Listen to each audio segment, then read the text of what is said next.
আসসালামু আলাইকুম সবাইকে।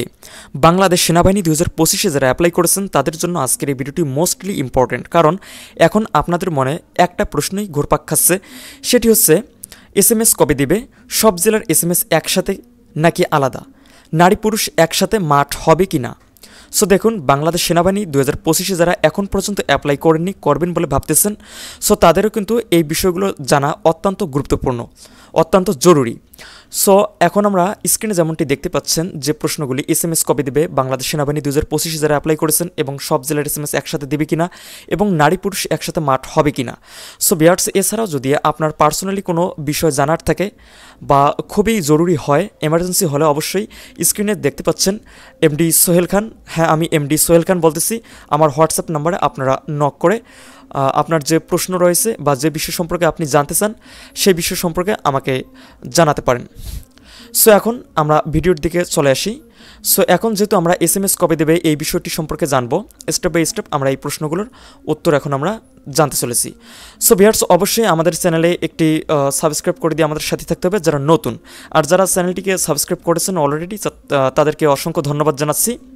এবং এই ভিডিওতে একটা লাইক করে দিন এবং বেশি বেশি শেয়ার করুন যাতে সবাই এই ভিডিওটি দেখতে পারে। সো দেখুন, বাংলাদেশ সেনাবাহিনী 2025-এ এসএমএস কবে দিবে।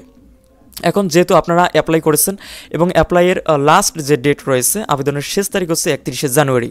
সো এখন পর্যন্ত কিন্তু 31শে জানুয়ারি হয়নি। সো অবশ্যই আবেদন করা যখন শেষ হয়ে যাবে আর আপনাদের এসএমএস করা হবে এপ্রিল অর্থাৎ মার্চের পর থেকে আপনাদের এসএমএস করা হবে যে আপনি সিলেক্ট কি নট সিলেক্ট।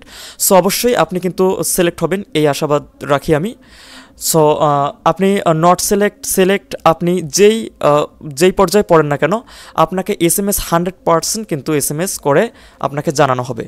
সো আপনাদের সবার প্রতি আমাদের পক্ষ থেকে অভিনন্দন এবং দোয়া রইল।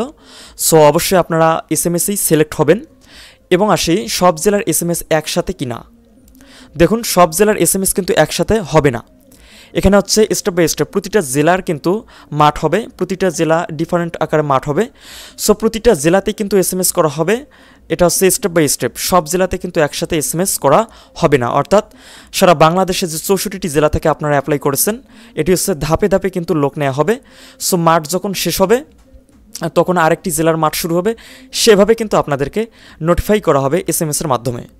সো এখন আশা করি আপনারা বুঝতে পেরেছেন যে কোন জেলা আগে কোন জেলা পরে, এটা নির্ভর করে তাদের উপর, কর্তৃপক্ষের ওপর। এখন আসি নারী পুরুষ একসাথে মাঠ হবে কি না। দেখুন, নারী পুরুষ কিন্তু একসাথে মাঠ হবে না। আমি বিগত যে ভিডিও আমার রয়েছে সেই ভিডিওতে কিন্তু আলোচনা করেছি যে নারী পুরুষ একসাথে মাঠ হবে না। কোনো জেলায় হতে পারে নারীদের আগে মাঠ হবে এবং কোনো জেলা হবে যে পুরুষ আগে শেষ করবে মাঠ, তারপরে হচ্ছে নারী।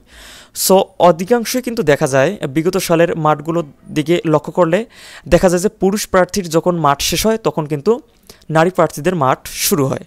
সো এই ছিল আপনাদের এই তিনটি যে প্রশ্ন, সেই তিনটি প্রশ্নের উত্তর। অনেকেই আমাকে হোয়াটসঅ্যাপেও মেসেজ দিয়েছেন এবং অনেকেই যারা কমেন্ট করেছেন যে আমাদের লেটেস্ট যে বা পূর্ববর্তী যে ভিডিওগুলি রয়েছে সেখানে কিন্তু কমেন্ট করে জানতে চেয়েছেন এই বিষয় তিনটি সম্পর্কে। সো এছাড়াও যদি আপনাদের আরও কোনো বিষয় জানার থাকে অবশ্যই কমেন্ট করে জানিয়ে দেবেন, তাহলে আপনার কমেন্টের উপর ভিত্তি করে আমরা এইরকম টিউটোরিয়াল নিয়ে আসবো। সো আজকের এই ভিডিওটি খুবই গুরুত্বপূর্ণ ছিল, এই আশাবাদ করে আজকের টিউটোরিয়ালটি এখানেই শেষ করতেছি। দেখা হচ্ছে আগামীতে, নেক্সটে দেখা হচ্ছে এরকমই একটি গুরুত্বপূর্ণ ভিডিও নিয়ে। সে পর্যন্ত সবাই ভালো থাকবেন, সুস্থ থাকবেন, আমাদের সাথেই থাকবেন। ধন্যবাদ।